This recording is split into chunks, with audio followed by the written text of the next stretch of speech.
All the savings are gone. What is this? The message from my mother was pure panic. Sitting at the small desk tucked in the corner of my studio apartment, I glanced at the notification. The room wasn't spacious by any means, but this desk, this space, was my sanctuary. With a cup of drip coffee in hand, I quietly analyzed the situation.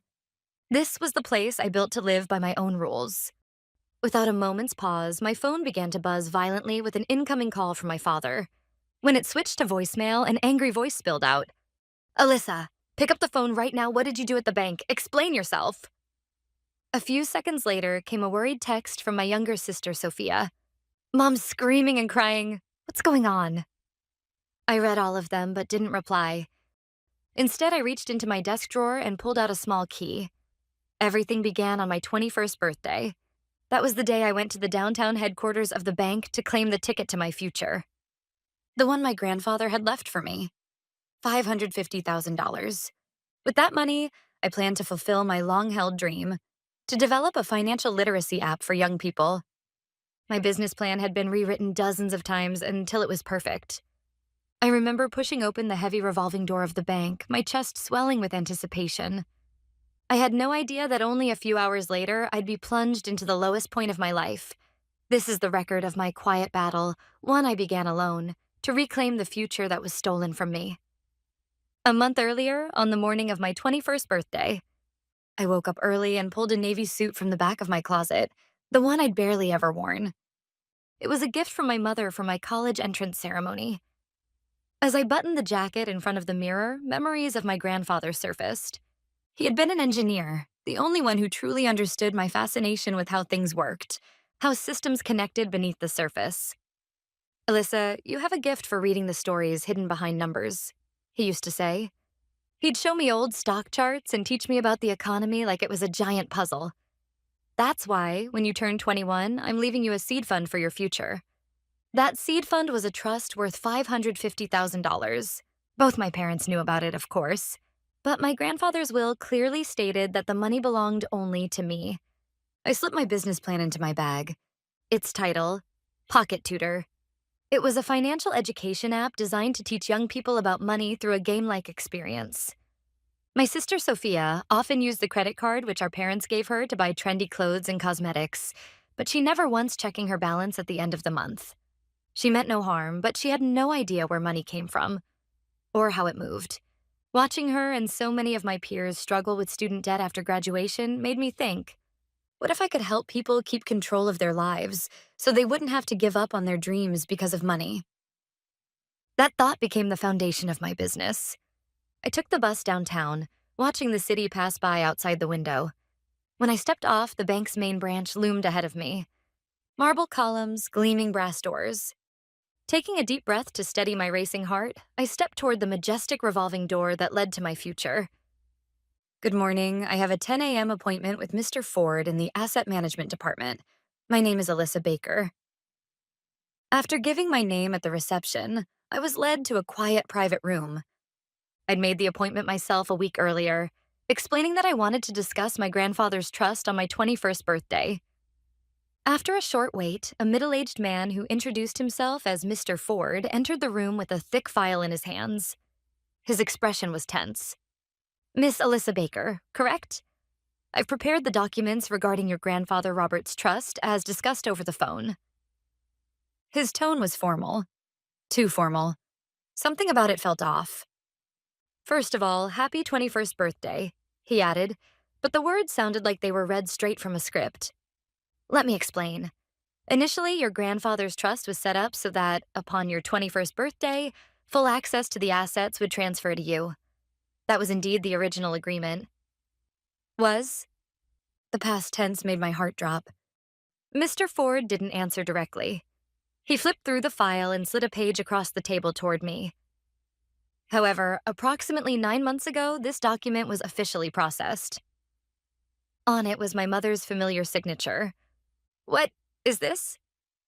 Your mother, who was your legal guardian until you reached adulthood, exercised her authority. She filed to change the trust's beneficiary, from you to your sister, Miss Sophia Baker. For a moment, the words didn't make sense. They echoed again and again in my head. That's impossible. My grandfather left it for me. There must be some mistake. My voice trembled. Mr. Ford's tone remained flat, devoid of sympathy. No, I'm afraid not. Your mother was the lawful guardian and the procedure was completed without issue. Therefore, as of today, all rights related to the trust have officially transferred to Miss Sophia Baker. That is all the information the bank is authorized to provide to you. His words were polite, but final. A formal way of saying, you're no longer part of this matter. $550,000. My dream. My future. All of it, stolen from me without my knowledge, erased by a single sheet of paper and the signature of the mother I had trusted. The air in the room suddenly thinned. I couldn't breathe. Darkness swallowed my vision, and for a moment, I couldn't tell whether I was sitting or standing. I remember leaving the bank and somehow returning to my apartment, though the details are a blur. Each step felt as heavy as dragging lead. Back home, I tore off my suit jacket and opened my laptop. My business plan slipped out of my bag and fell to the floor, but I didn't pick it up. This wasn't the time for despair. Mr. Ford's flat, bureaucratic voice and the image of my mother's signature replayed endlessly in my mind. But not a single tear fell. Before sadness could take hold, a cold, sharp anger began to rise from deep inside me. With trembling fingers, I searched for the city's legal aid office and booked an appointment immediately. The next day, I knocked on the door of a small law firm as instructed. The attorney who greeted me was a sharp-looking middle-aged woman. I explained everything calmly, sticking to the facts. My grandfather's will, my mother's authority as guardian, and the change in beneficiary made without my knowledge. She didn't interrupt, just took quiet, precise notes.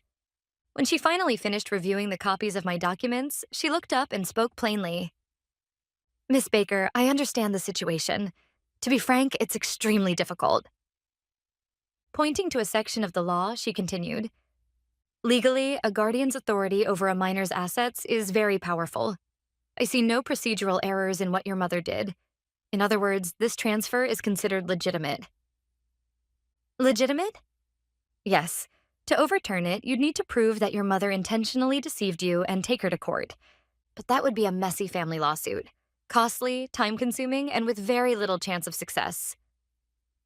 Her words shattered the faint hope I had been clinging to, but I didn't bow my head. I see. Thank you for your time. I thanked her and left the office. Instead of feeling hollow, my mind was already moving on to what I needed to do next. Back at my apartment, I called my mother. After several rings, she finally answered, pretending not to know a thing. Oh, Alyssa, how rare. You calling me? Explain the trust. My blunt words were followed by a brief, heavy silence. Then her tone shifted, hardened, defensive. Oh, that. I did it for your own good. You can't handle that kind of money. Sophia's more practical. She'll make better use of it. Her words made my blood boil, but I forced myself to stay calm. That money was what Grandpa left for me. So what? As your mother, I made the best decision for both my daughters. You have no right to complain. She hung up without another word. Plan change. I had no intention of backing down quietly. After the call, silence filled the room, a suffocating, frozen kind of quiet. Beyond anger now, it felt as though my heart itself were turning to ice. I gathered the scattered pages of my business plan and threw them into the trash. That plan had been built on a fragile foundation. Family trust. Never again would I build anything that depended on someone else. That night, I didn't sleep. Instead, I began sorting through my grandfather's belongings. I couldn't trust anything that had passed through my mother's hands. There was one thing he had given me directly, a small wooden box that smelled faintly of old leather. Inside were his worn drafting tools, faded family photographs, and a few mystery novels he had loved. I wasn't looking for nostalgia. I was desperate, searching for any message, any clue he might have left for me alone. Then, as I lifted one of the thick novels, I felt something hard pressed between its pages. I opened it carefully. Inside was a small envelope. When I tore it open, a single metal key slid out, cold, heavy, engraved with the bank's logo. On the back of the envelope, in my grandfather's familiar handwriting, were these words. Safe deposit box, main branch, basement, it's yours. My heart leapt. A safe deposit box, separate from the trust. Something private, unrecorded, and possibly untouched. Just how much had my grandfather foreseen? The next morning, I stood once again before that same imposing bank. This time, there was no anticipation, no sentimentality, only a cold resolve. This key was my last hope. I handed the key and my ID to the staff member in charge of the vaults. They led me through a massive steel door into a chilled, silent room lined wall to wall with metal boxes. I pulled out the drawer matching my key's number. It was heavier than I expected. My hands trembled as I opened the lid. Inside wasn't paperwork, nor keepsakes. It was filled edge to edge with a dull, unmistakable golden glow. It was gold bullion. Each bar bore stamps guaranteeing international quality. On top of the stack of bars lay a folded note and a few documents. The paperwork proved in official terms that this safe deposit box and everything inside it were registered in my name alone, Alyssa Baker. The note contained one last message from my grandfather. For when you're truly in need, I trust your judgment. The moment I read those words, the tears that hadn't fallen for a day came all at once and streamed down my cheeks. This wasn't just money. It was my grandfather's trust, his vote of confidence, and a weapon to carve out my future. I wiped my face and gripped one of the gold bars hard. The cold, heavy weight told me one thing. The fight was not over. After leaving the vault room, I went straight to the library. I pulled out my phone and typed keywords into the search engine. How to sell gold bullion, high-value buyers, taxes. One after another. I couldn't act on impulse. To make the most of the chance my grandfather had left me, I needed a cool plan and quick execution. I still didn't know the total value of the bullion exactly, but from the amount I'd seen, it was clear that it equaled, or even exceeded, the trust fund. If I moved it all at once, my parents would inevitably find out. So I had to convert everything to cash and transfer it to a brand new bank account, one no one knew about, before they realized. After hours of research, I narrowed the list to 3 precious metals buyers with the best reputations for reliability and strict confidentiality. The next morning, my actions began. I wrapped a few bars at a time in towels so the weight wouldn't be obvious and placed them in a large tote bag. Then, playing the part of a college student, I visited a different dealer each day. Found these while sorting through my grandfather's things, I told each one. To avoid suspicion, I sold only 2 or 3 bars at a time. Each buyer tested the bars and offered a price based on the day's international rate. When I agreed, they paid, either in cash or by bank transfer. I always chose to transfer, but the receiving account was a new online bank account I'd opened for this plan, one I hadn't told my parents or anyone about. Every evening back at my apartment, I checked the balance on my laptop and watched the numbers climb. With each increase, I felt my future sliding back into my hands. It was a meticulous, lonely process, like assembling a puzzle piece by piece. I couldn't tell anyone. Not Sophia, not my friends. This was a battle I had to win alone. It took 2 weeks to empty the safe deposit box. On the night the final bar was sold and all transfers had cleared, I stared at the online bank's balance screen. The figures shown exceeded my expectations by a little. I immediately split most of the funds into several fixed deposits and low-risk financial products within the same online bank. That way, even if someone discovered the account, the money wouldn't be easily withdrawn. When I finished, dawn was already lightening the sky. Everything was ready. Now I just had to wait for the storm to break. 1 month later, on a morning when I sat at my desk sipping coffee and watching my triple monitors, the moment finally came. My phone flashed, a message from my mother. All the savings are gone. What is this? I glanced at it and slowly withdrew my hands from the keyboard. Apparently, my mother had planned to use the trust, now in Sophia's name, for investments.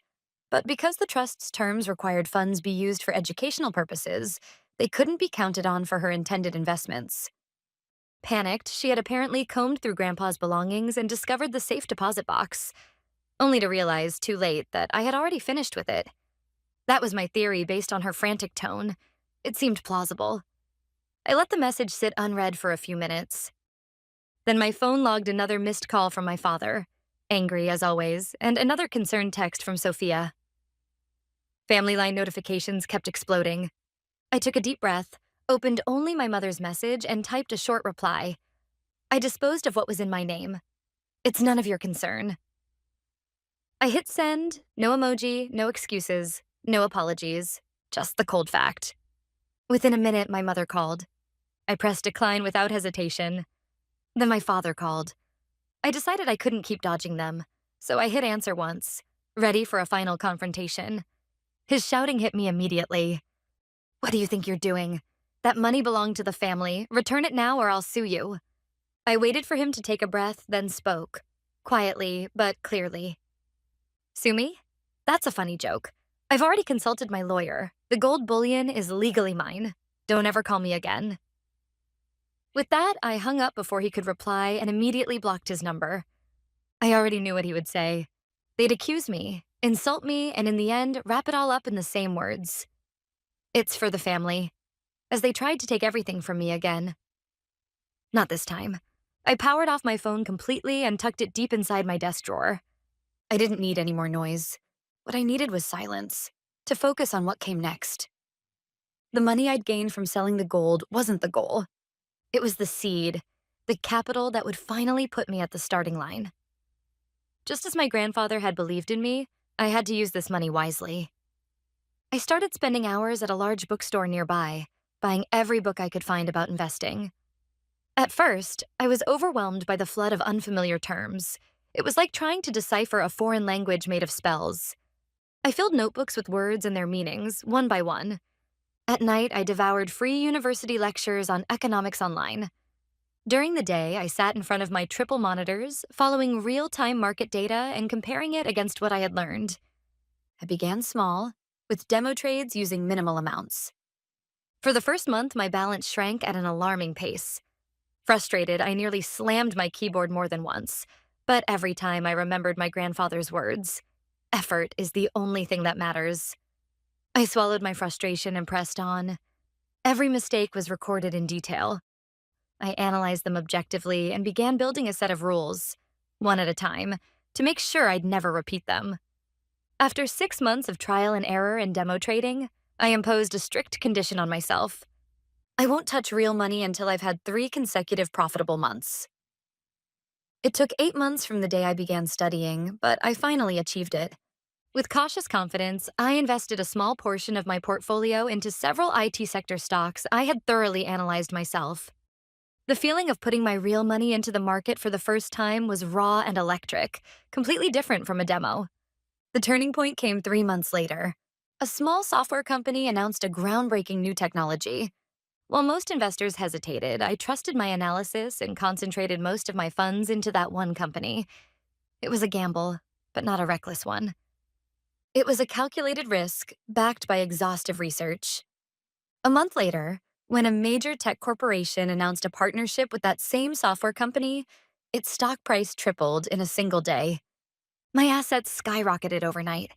It was the moment all those quiet, relentless days of study and analysis finally bore fruit. From that point on, my investments began to follow a stable upward path. By the end of the first year, my net worth had grown by more than 50% beyond the value of the gold I had sold. With financial independence came a new kind of calm, a sense of freedom I had never known. And that's when an old idea resurfaced, the business plan I once wrote for Pocket Tutor. I decided to start small, with a blog and a series of intimate online workshops. I wrote articles explaining the basics of stock investing without jargon, mixing in my own failures and lessons. After about 3 months, people began sharing them on social media. Then I announced weekend online workshops for my readers. The participation fee was minimal, low enough that even students could afford it. It was a small group, limited to 10 people, and yet the session filled up within a day. After each workshop, I received messages of gratitude from participants. The joy I felt was different from the thrill of financial gain. It was deeper, purer. Earning money wasn't the only form of independence. Using my knowledge and experience to help others, that, I realized, might be the truest kind of success. As the blog and workshops gained momentum, my days filled with a new sense of purpose and peace. Then, one quiet afternoon, the doorbell rang. When I checked the monitor, standing there was someone I hadn't seen in over a year, my sister Sophia.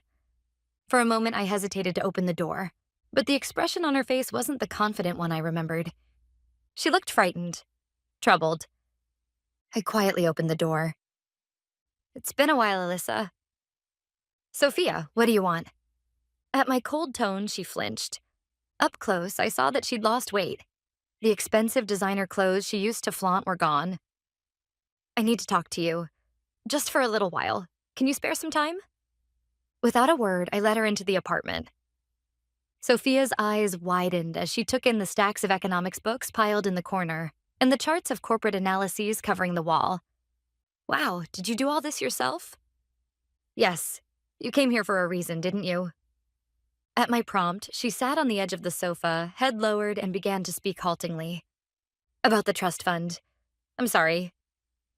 The words caught me off guard. They were simple but genuine. When I found out Mom and Dad changed the name from yours to mine without telling you, I was happy. I didn't even think about it. I just thought it meant they cared about me more. I thought that was how it was supposed to be. From what she told me, our parents had used the trust fund, now under Sophia's name, to make high-risk investments. They'd failed. And when they discovered that the gold bullion they'd planned to rely on was gone, the Baker family's finances collapsed almost overnight. Dad's business isn't doing well anymore. They don't have the money to spoil me like before. So I started working part-time, but I've never done anything on my own before, and it's not going well. She continued, holding back her tears. Then a friend showed me your blog, The Independent Road. I didn't believe it at first, but when I read it, there you were. Someone I didn't even recognize. You'd worked so hard, built something real with your own hands. It was incredible. Sophia lifted her head and looked straight at me. Her eyes no longer held the entitlement or vanity I used to see. I was wrong. I spent my whole life doing whatever they told me, never thinking for myself, but I don't want that anymore. I want to live on my own terms. So please, let me be your student. I found myself speechless at the sight of my sister pleading. The ice that had been lodged in my heart for over a year slowly began to melt. After a long silence, I stood, walked to the kitchen, and poured 2 cups of coffee. I set one quietly in front of her. Do you understand what it means to be my student? I asked. She nodded firmly. It's not an easy path. No one will save you, and you alone are responsible for every choice. That's the first thing I teach in my workshops. I understand, but I still want to do it. Her eyes told me her resolve was real. I opened my desk drawer, took out a single $100 bill, and placed it on the table. This is your first assignment. Sophia looked at the bill, puzzled. Use that $100. Invest it in something of your own choosing. Stocks, a book, something that helps you grow. In 1 month, I want you to present the results and tell me why you chose that investment. What if I fail? What you learn from failure is what matters most. The answers aren't given to you. You find them yourself. That was the beginning of our new relationship. After that day, Sophia truly became my student. She took notes more diligently than anyone, studied the market tirelessly. She still made plenty of mistakes, but her face now shone with a vitality I had never seen before. We weren't the kind of sisters who went to cafes together and laughed over small talk, but we had something else, a new bond born from shared purpose. We debated market trends, exchanged analysis reports, and grew side by side. Since then, I haven't spoken to our parents once. According to Sophia, our father's business collapsed completely. He's now working any job he can find, desperate to recover from his failed investments. As for our mother, once obsessed with appearances and luxury brands, she can no longer afford that life. Out of necessity, she works part-time now, living quietly with him. As for me, I simply keep walking my own path, one step at a time.